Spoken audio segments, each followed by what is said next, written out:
امام موسیٰ کاظم رضی اللہ تعالیٰ عنہ اپنے بابا جان امام جعفر صادق رضی اللہ تعالیٰ عنہ کے وارث و جانشین اور عکس جمیل تھے، مسند علم نبوت کے جانشین، اہل بیت اطہار رضوان اللہ تعالی علیہم اجمعین کے امین تھے، معرفت الہی کے مہکار تھے، زہد و تقوی کے شاہکار تھے، جود و سخاوت کا دربار تھے، اور اپنے دور میں دنیا کے سب سے بڑے عالم، سب سے بڑے سخی اور عبادت گزار تھے۔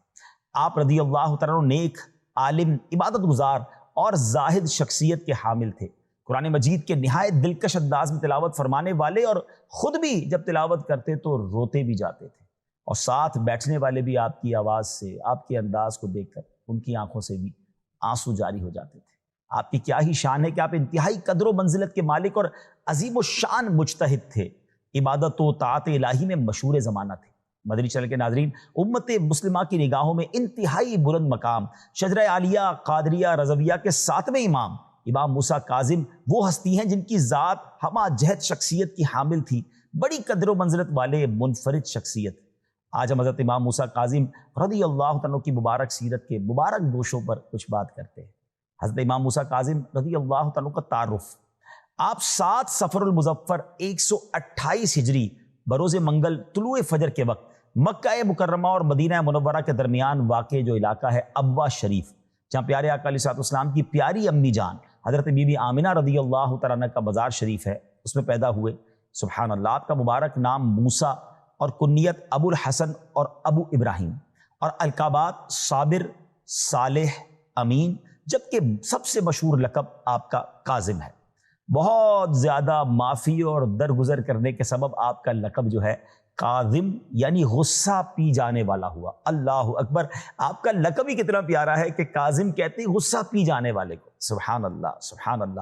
امام اہل سنت اعلیٰ حضرت کیا خوبصورت شعر آپ کی شان میں لکھتے ہیں: شان حلمن کان علمن جان سلمن السلام، موسیٰ کاظم جہاں ناظم میرا امداد کن۔ سبحان اللہ۔ امام موسیٰ کاظم اہل بیت اطہار کے چشم و چراغ اور عظیم تابعی بزرگ حضرت امام جعفر صادق کے صاحبزادے اور سلسلہ عالیہ قادریہ رضویہ کے 7ویں پیر و مرشد ہیں۔ آپ کی والدہ محترمہ کا نام حمیدہ بربریہ رحمۃ اللہ تعالی علیہا تھا۔ آپ کے بارے میں امام جعفر صادق رضی اللہ عنہ فرماتے کہ میرے تمام بیٹوں میں موسیٰ کاظم بہترین بیٹے ہیں، اور یہ اللہ پاک کے موتیوں میں سے ایک موتی ہیں۔ سبحان اللہ۔ آپ ذرا سوچیں کہ والد بھی بیٹے پر فخر کرے، اور والد بھی کون؟ امام جعفر صادق۔ سبحان اللہ۔ آپ کا جو الکاظم لقب معروف ہے نا ناظرین، دراصل قرآن مجید میں متقین کی صفات میں ذکر ہونے والا ایک وصف اور کلمہ ہے۔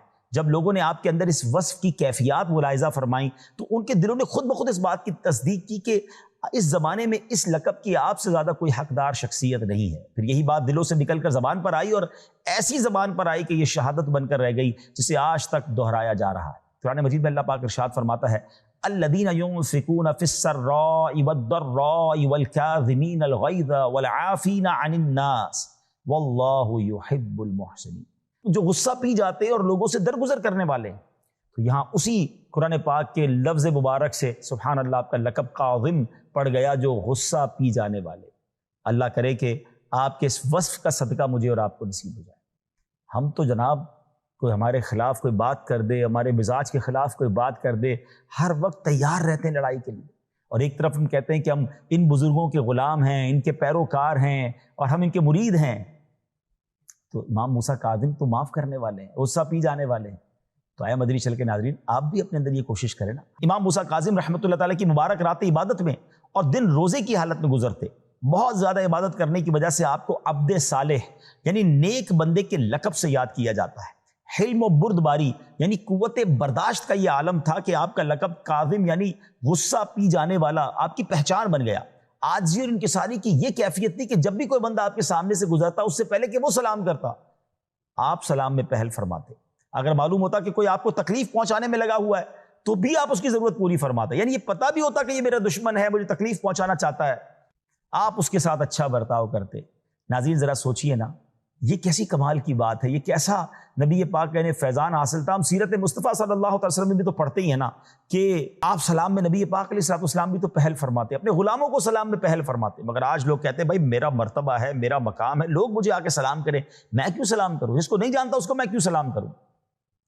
نہیں، سنت یہ ہے کہ جس کو جانے جس کو نہ جانے، مسلمان ہے سلام آپ کریں، اور پہل کریں گے تو ثواب بھی آپ کو زیادہ ملے گا۔ اور سبحان اللہ، جو سلام میں پہل کرنے والے ہوتے ہیں نا، ان کے دل سے تکبر دور ہو جاتا ہے، ہاں دل صاف ہو جاتا ہے۔ اگر آپ چاہتے ہیں کہ ہمارا دل عاجزی کا پیکر رہے تو سلام کو عام کریں اور سلام میں پہل کریں۔ اور سبحان اللہ، اتنی بڑی شخصیت، اتنے بڑے خاندان سے تعلق، مگر آپ جس کو جانتے نہ جانتے سب کو سلام میں پہل فرماتے۔